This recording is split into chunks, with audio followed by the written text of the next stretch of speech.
DC ಹೋಗಿ spot inspection ಕೊಡ್ತಾರೆ. ಇದಕ್ಕೆ ಪೂರ್ವಕವಾಗಿ ಈ ಜಮೀನು ಡಿನೋಟಿಫೈ ಆಗ್ತದಲ್ಲ, ಆವಾಗ ಏನಾಗಿದ್ರು ಮುಖ್ಯಮಂತ್ರಿಗಳು, ಇವ್ರಿಗೂ ಅವ್ರಿಗೂ ಸಂಬಂಧ ಇಲ್ಲಪ್ಪ, ಇನ್ನೂ ಸೇಲೆ ಆಗಿಲ್ಲ, ಇವ್ರು ಬಾಮೈದ ತಗೊಂಡಿಲ್ಲ, ಕೊಂಡ್ಕೊಂಡಿಲ್ಲ, ಇವ್ರ ಕನೆಕ್ಷನೇ ಇಲ್ಲ, ಬಟ್ DCM ಆಗಿದ್ರು ಡಿನೋಟಿಫೈ ಆದಾಗ. ಈಗ ನೀವು ಡಿನೋಟಿಫೈ ಮಾಡಿದ್ದು ನೀವು, ನಿಮ್ಮ ಪ್ರಭಾವ ಅಲ್ಲ, ಒಪ್ಕೋತೀನಪ್ಪ, ನಿಮಗೂ ಅದಕ್ಕೂ ಸಂಬಂಧ ಇಲ್ಲ, ಯಾಕಂದರೆ ನಿಮ್ಮ ಬಾಮೈದ ಇನ್ನೂ ಕೊಂಡ್ಕೊಂಡಿರಲಿಲ್ಲ. 98 ನೀವು DCM ಆಗಿದ್ರಿ, ಮೈಸೂರು ಡಿಸ್ಟ್ರಿಕ್ಟ್ನವರೇ ನೀವು. ಒಬ್ಬ ರೈತ ಅಲ್ಲಿಂದ ಅವನಿಗೆ ಫೈನಲ್ ಅವಾರ್ಡ್ ಆದ 45 ದಿನದೊಳಗೆ ವಿಧಾನಸೌಧ ಮೆಟ್ಲು ಇಲ್ಲ ಇನ್ವೆಸ್ಟ್ಮೆಂಟಿಂಗ್ ಮೆಟ್ಲಕ್ಕಿ ಸರ್ಕಾರದಿಂದ ಅದನ್ನ ಡಿನೋಟಿಫೈ ಮಾಡಿಸ್ಕೊಳ್ಳೋಕೆ ತಾಕತ್ತಿರ್ತದ? ಇವ್ರಿಗೇನು ಗೊತ್ತೇ ಇಲ್ವಾ? ಪ್ರಿವೆನ್ಷನ್ ಆಫ್ ಕರಪ್ಷನ್ ಆಕ್ಟ್ ಅಲ್ಲಿ ನೇರವಾಗಿ ಮುಖ್ಯಮಂತ್ರಿ ಇಲ್ಲ, ಒಬ್ಬ ಮಂತ್ರಿ ಇಲ್ಲ, ಒಬ್ಬ MLA ನೇರವಾಗಿ ಅವ್ರು ರುಜು ಇರಬೇಕು ಅಂತಿಲ್ಲ. ಅವರ ಪ್ರಭಾವವನ್ನು ಬಳಸಿ ದುರ್ಬಳಕೆ ಆದರೆ that comes under Prevention of Corruption Act. Krishna ಬೈರೇಗೌಡರಿಗೆ ಹೇಳ್ತೀನಿ, ಪೊನ್ನಣ್ಣ ಅವ್ರಿಗೆ ಹೇಳ್ತೀನಿ, DK ಶಿವಕುಮಾರ್ ಅವ್ರಿಗೆ ಹೇಳ್ತೀನಿ, HK ಪಾಟೀಲ್ ಅಲ್ಲಿ ಕೂತಿರಲ್ಲ ಕಾನೂನು ಸಚಿವರು ಅವ್ರಿಗೆ ಹೇಳ್ತೀನಿ, ದ್ಯಾಟ್ ಕಮ್ಸ್. ಯಡಿಯೂರಪ್ಪನವ್ರ ಸಿಗ್ನೇಚರ್ ಎಲ್ಲಿತ್ತು? ನಾನು ಕೇಸ್ ಹಾಕಿ ಬೋಗಸು ಕಂಪ್ನಿಗಳಿಂದ ದುಡ್ಡು ಬಂತು ಅಂತ FIR ರಿಜಿಸ್ಟರ್ ಆಯ್ತಲ್ಲ, ತೋರಿಸಿ ಒಂದು ಸಿಗ್ನೇಚರ್ ಯಡಿಯೂರಪ್ಪಂದು ಎಲ್ಲೂ ಇಲ್ಲ. ಬಟ್ ಯಡಿಯೂರಪ್ಪನವರು ಮುಖ್ಯಮಂತ್ರಿಗಳಾಗಿದ್ದಾಗ ಈ ವ್ಯವಹಾರಗಳು ನಡೆದಿದ್ದು ಅವರು CM ಆಗಿ ಇದ್ದಿದ್ರಿಂದ, ಇಲ್ದಿರ ನಡೆಯಲ್ಲ. That is the meaning of prevention of corruption act. ಏನೂ ಆಗಲಿಲ್ಲ ಇವರಿಗೆ. 2017ರಲ್ಲಿ ಮೀಟಿಂಗ್ ನಡೀತಾ, 14ರಲ್ಲಿ ಬರ್ತೀನಿ, 10ರಲ್ಲಿ ಗಿಫ್ಟ್ ಡೀಡ್ ಆಯ್ತಪ್ಪ ಅವ್ರ ಧರ್ಮಪತ್ನಿಗೆ, ಮುಖ್ಯಮಂತ್ರಿಗಳ ಧರ್ಮಪತ್ನಿಗೆ. ಆ ಗಿಫ್ಟ್ ಡೀಡ್ ಆದಾಗ ಏನು ಸಲ್ಲಿಸ್ತಾರೆ ಅಲ್ಲಿ? ಕೃಷಿ ಭೂಮಿ. ಎಲ್ಲಿ ಕೃಷಿ ಭೂಮಿ ಇತ್ತು ಅಲ್ಲಿ ಇಷ್ಟೋ ಸೈಟ್ಗಳು ಮಾರ್ಬಿಟ್ಟಿದ್ದಾರೆ. ಆ ಸೈಟ್ಗಳು ಮಾರೋ ಡೀಟೇಲ್ಸ್ ಅವ್ರಿಗೂ ಗೊತ್ತು, ಆದರೂ ಗಿಫ್ಟು ಕೃಷಿ ಭೂಮಿ. 2001ರಲ್ಲಿ ಡೆವಲಪ್ ಆಗಿರೋ ಲ್ಯಾಂಡಿಗೆ 2010ರಲ್ಲಿ ದಾನಪತ್ರ ಆಗ್ತದೆ, ಕೃಷಿ ಭೂಮಿ ಅಂತ ಆಗ್ತದೆ. ಇದು ಏನು ತಪ್ಪೇ ಇಲ್ವಾ? 2014ರಲ್ಲಿ ಅಪ್ಲಿಕೇಶನ್ ಹಾಕ್ತಾರೆ ಸಿದ್ದರಾಮಯ್ಯನವರ ಧರ್ಮಪತ್ನಿ, ನನಗೆ ಕೊಡಿ ಜಮೀನು, ನನಗೆ ಆಲ್ಟರ್ನೇಟಿವ್ ಕೊಡಿ. ನಾನೀಗೊಂದು ಪ್ರಶ್ನೆ ಕೇಳ್ತೀನಿ, ಅವ್ರಿಗೆ ಯಾವ ಜಮೀನಿಗೆ ಆಲ್ಟರ್ನೇಟಿವ್ ಕೊಡಬೇಕು? ನಿಮ್ಮ ಅಣ್ಣ ಅವರು ಕೊಂಡ್ಕೊಂಡೆ ಅಂತ ಹೇಳ್ತಾರಲ್ಲ, ಆ ಜಮೀನಲ್ಲಿ ಇಲ್ಲಲ್ಲ, it is not there, agriculture land is not there. ನಿಮಗೆ ದಾನಪತ್ರ ಬಂದಾಗಲೂ ಅಲ್ಲಿ ಜಮೀನು ಇಲ್ಲಲ್ಲ, ಇನ್ನು ಯಾವ ಜಮೀನಿಗೆ ಆಲ್ಟರ್ನೇಟಿವ್ ಲ್ಯಾಂಡ್? ಅದನ್ನು ಪಕ್ಕಕ್ಕೆ ಕೇಳೋಣ, ಅದು ಆರ್ಗ್ಯುಮೆಂಟ್ ಪಕ್ಕಕ್ಕೆ ಕೇಳೋಣ. ಈಗ ಅಕ್ವೈರ್ ಆಯಿತು 2014ರಲ್ಲಿ. ಈ ಪತ್ರವನ್ನು ಇವರು ಬರೆದಾಗ, ಸನ್ಮಾನ್ಯ ಮುಖ್ಯಮಂತ್ರಿಗಳ ಧರ್ಮಪತ್ನಿಯವರು ಬರೆದಾಗ ಅದರಲ್ಲಿ ಉಲ್ಲೇಖ ಮಾಡ್ತಾರೆ, ಸೈಟ್ ಫಾರ್ಮೇಷನ್ ಆಗಿದೆ, ಪಾರ್ಕ್ ಫಾರ್ಮೇಷನ್ ಆಗಿದೆ, ರೋಡ್ ಆಗಿಬಿಟ್ಟಿದೆ, ಸೈಟ್ಗಳು ಹಂಚ್ಬಿಟ್ಟಿದ್ದಾರೆ ಅಂತ. Everything is known. 2004ರಲ್ಲಿ ಕೊಂಡ್ಕೊಂಡ್ರಲ್ಲ, ಆಗ ಇವ್ರು ಬಾಮೈದ ಆ ಜಮೀನು ಕೊಂಡ್ಕೊಳ್ಳೋದಕ್ಕೆ ಅಲ್ಲಿಗೆ ಹೋಗಿದೆ, ಮನೆಯಲ್ಲೇ ಕುಂತು ಯಾರ ಹತ್ರನೂ ಕೇಳಿದೆ, ಅಲ್ಲಿ ಎಲ್ಲಿದೆಯಪ್ಪ ಜಮೀನು ಅಂತ ಪರಿಶೀಲನೆ ಮಾಡ್ದೇನೆ ಕೊಂಡ್ಕೊಬಿಟ್ರ? ಫ್ರಾಡ್ ಅಲ್ವಾ? Is it not per se fraud? ರೀ, ನನ್ನ ಮೇಲೆ ಆರೋಪ ಇದೆ, I agree, I am keeping it aside. ಇದು ಫ್ರಾಡ್ ಅಲ್ವಾ? Let's come, I dare DK Shivakumar to come for open discussion. ಬರ್ತಾರಾ? 1 to 1 ಬರ್ತಾರಾ? ಇಲ್ದಿದ್ದ ಭೂಮಿನ ಐತೆ ಅಂತ ಕೊಟ್ಕೋತಾರಂತೆ, ಅದನ್ನ ಇಲ್ದಿದ್ದ ಭೂಮಿನ ಕನ್ವರ್ಟ್ ಮಾಡ್ತಾರಂತೆ, ಇಲ್ದಿದ್ದ ಭೂಮಿನ ಗಿಫ್ಟ್ ಮಾಡ್ತಾರಂತೆ, ಇಲ್ದಿದ್ದ ಭೂಮಿಗೆ ಕಾಂಪನ್ಸೇಷನ್ ಕೊಡ್ತಾರಂತೆ. ಓಕೆ, ಈ ಕಾಂಪನ್ಸೇಷನ್ ಬರೋಣ. ನಿಮಗೆಲ್ರಿಗೂ ಗೊತ್ತು, ಅಕ್ವೈರ್ ಆಗ್ತದೆ ಜಮೀನು. ಹೊಸಕೋಟೆನಪ್ಪ, ಹೊಸಕೋಟೆ ದಾಟಿ ಚಿಂತಾಮಣಿ ಹತ್ರ ಆಗ್ಬಿಡ್ತು. ಚಿಂತಾಮಣಿಯಲ್ಲಿ ಅಕ್ವೈರ್ ಆದರೆ ನೀವು ಆಲ್ಟರ್ನೇಟಿವ್ ಸೈಟ್ ಎಲ್ಲಿ ಕೊಡ್ತೀರಿ ನೀವು? ಚಿಂತಾಮಣಿ ದಾಟಿ ಈ ಕಡೆ ಹೊಸಕೋಟೆಯಲ್ಲಿ ಕೊಡ್ಬೋದು, ಇಲ್ಲ ಆವಲಹಳ್ಳಿ ಹತ್ರ ಕೊಡ್ಬೋದಪ್ಪ. ಸದಾಶಿವನಗರಲ್ಲಿ ಕೊಡ್ತೀರಾ? ಏನು ಪ್ರಭಾವ ಇಲ್ಲ, ಗೊತ್ತಿಲ್ಲ ಮುಖ್ಯಮಂತ್ರಿಗಳಿಗೆ, ಏನೂ ಗೊತ್ತಿಲ್ಲ. There is nothing. ನಿಮಗೊಂದು ಉದಾಹರಣೆ ಕೊಡ್ತೀನಿ. ಈಗ ಇದ್ರದ್ದು ಪೇಪರಲ್ಲಿ ಓದಿದ್ದು, ನಂತರ ಮಾಹಿತಿ ಇಲ್ಲ, ಪೇಪರಲ್ಲಿ ಓದಿದ್ದು 8 ಕೋಟಿನೋ 12 ಕೋಟಿ ಏನೋ ಇದಕ್ಕೆ ಕೊಟ್ಟವ್ರೆ ಪ್ಯಾಲೇಸಿಗೆ. ಸದಾಶಿವನಗರಲ್ಲಿ ಅಷ್ಟು ಉದ್ದಕ್ಕೆ ಅಕ್ವೈರ್ ಮಾಡಿಕೊಂಡ್ರೋ ಜಮೀನಿಗೆ 12 ಕೋಟಿ ಕೊಡ್ತಾರಂತೆ. ಅಲ್ಲಿ ಚಿಂತಾಮಣಿಯಲ್ಲಿ ಅಕ್ವೈರ್ ಆಗಿರೋದಕ್ಕೆ 62 ಕೋಟಿ. ಯಾರು ಕೇಳಿದ್ದು? ನನ್ನ ಲೆಕ್ಕದ ಪ್ರಕಾರ 55 ಕೋಟಿ ಚಿಲ್ಲರೆ.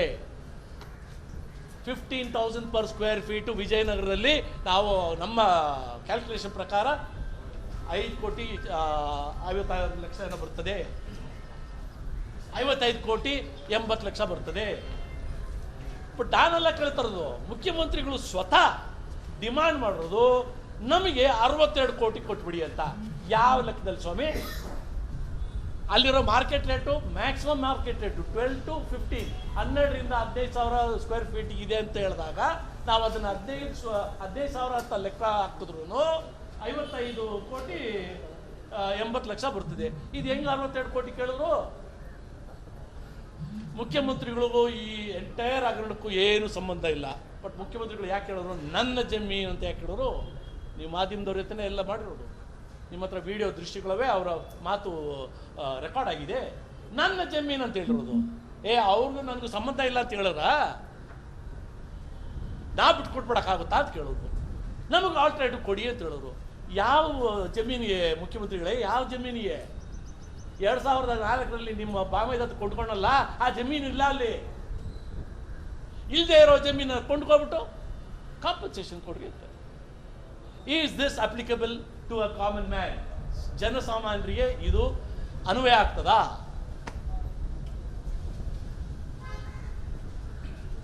ಒಂದು ಪಾಸಿಗೆ 20 ಸಲ ನಡಿಬೇಕಿಲ್ಲಿ. ಈಗ ಅಡ್ಡ ಹಾಕೋರಂತೆ. ಇರಲಿ, we will fight it out.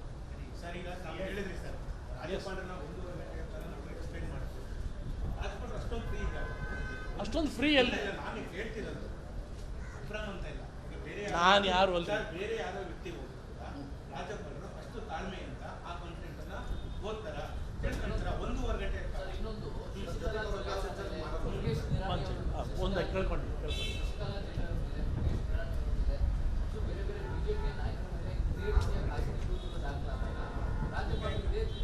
1.5 ಗಂಟೆ ಕೊಡಲ್ಲ. ಒತ್ತಡ ಅಂತ ಅನ್ಸಲ್ವಾ ಸರ್? ಇಲ್ಲಿ ಆನ್ಸರ್ ಮಾಡ್ಬಿಟ್ಟು ಅಲ್ಲಿ ಬರಲ್ಲ, ಅಲ್ಲಿ ಆನ್ಸರ್ ಮಾಡಿ ಇಲ್ಲಿ ಬರ್ತೀನಿ. ಈಗ ನಾನು ಗವರ್ನರ್ ವಕ್ತಾರ ಅಲ್ಲ. I am not taking a brief for the governor. But governor ತಪ್ಪು ಮಾಡಿದ್ರೆ ಈ ಇಶ್ಯೂ ಅಲ್ಲಿ ಕೇಳಿದ್ರೆ ಎಲ್ಲಿ ತಪ್ಪು ಮಾಡಿದ್ರು ಅಂತ ನಾನು ಕೇಳ್ತೀನಿ. Is bound by the act, is bound by the peoples ಇದು ಪ್ರಿವೆನ್ಷನ್ ಆಫ್ ಕರಪ್ಷನ್ ಆ್ಯಕ್ಟ್. ಅದರಲ್ಲಿ ಅವರು ಅದು ಈ ನೋಟಿಸ್ ಕೊಟ್ಟಿದ್ದಾರಲ್ಲ, ಅದೂ ಕಾನೂನುಬದ್ಧವಾಗಿ ಕೊಟ್ಟಿದ್ದಾರೆ. ನಾವು ಆ ಟೈಮ್ದು ನೀವು ಅಲ್ಲಿ ಬರ್ತೀನಿ ನಾನು. I will come there. ಯಾಕೆ ಆ ನೋಟಿಸ್ ಕೊಟ್ಟರು ಅಂತ ಹೇಳಿದ್ರೆ,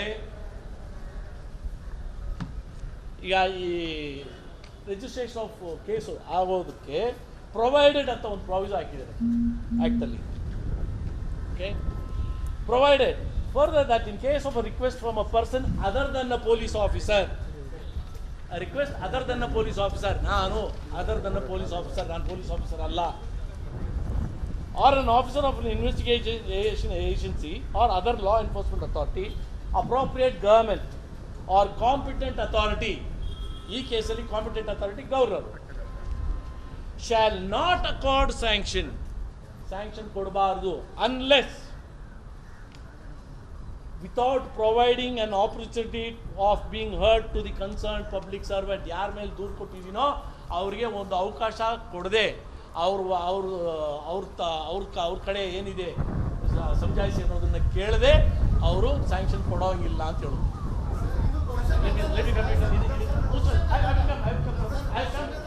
I'll finish this. Please, let me finish this. I will come, sir. I'm still here. I'm still here.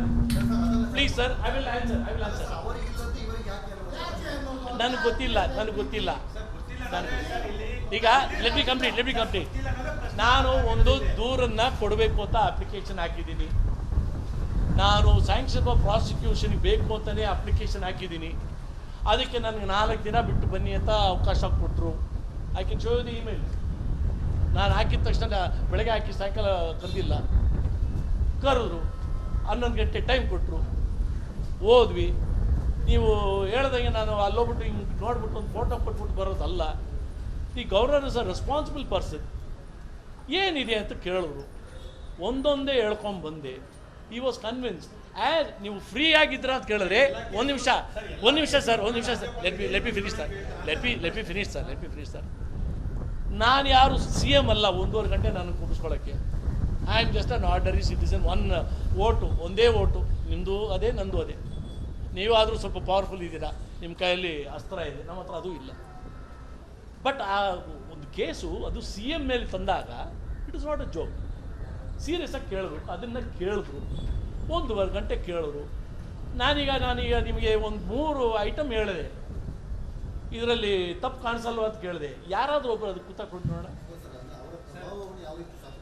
No, ಪ್ರಭಾವ ಅಲ್ಲ. I would say he is using his authority.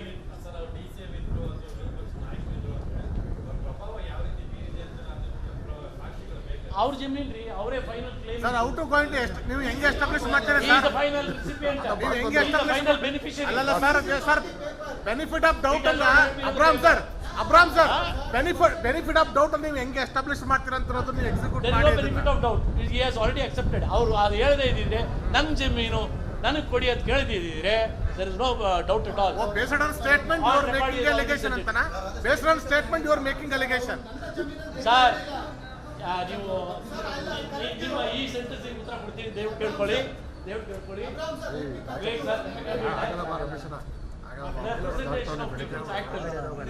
Supreme court of India ಒಂದು ಆದೇಶವನ್ನು ಕೊಟ್ಟಿದ್ದಾರೆ. ಆ person ಒಂದು A ಪಾರ್ಟಿಯಲ್ಲಿ ಇದ್ದವನು B ಪಾರ್ಟಿಗೆ ಹೋದೆ ಅಂತ ತೋರಿಸೋದಕ್ಕೆ you don't need a letter.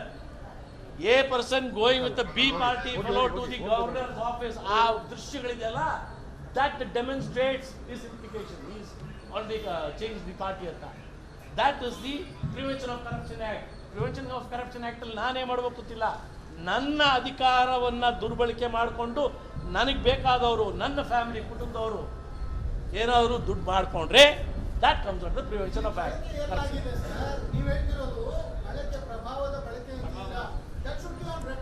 No, sorry sir. I'm not as educated as you. Forgive me, sir. ನಾನು ಎಕ್ಸ್ಪ್ಲೈನ್ ಮಾಡಿದೆ. ಅವ್ರು ಕೇಳಿದ್ರು, ನಾನು ಕೊಟ್ಟೆ. ಅದು ನೀವು ಕೇಳಿಸ್ಕೊಂಡಿರ್ಬೇಕು ಸರ್. ಅಬ್ರಾಮ್ ಸರ್ ಈಗ ಅದ್ರ ಜೊತೆಗೆ ನಿಮ್ಮ ಮೇಲೂ ಸಹ ಬೇರೆ ಗುರುತರವಂತ ಆರೋಪಗಳನ್ನ ಮಾಡಿದ್ದಾರೆ.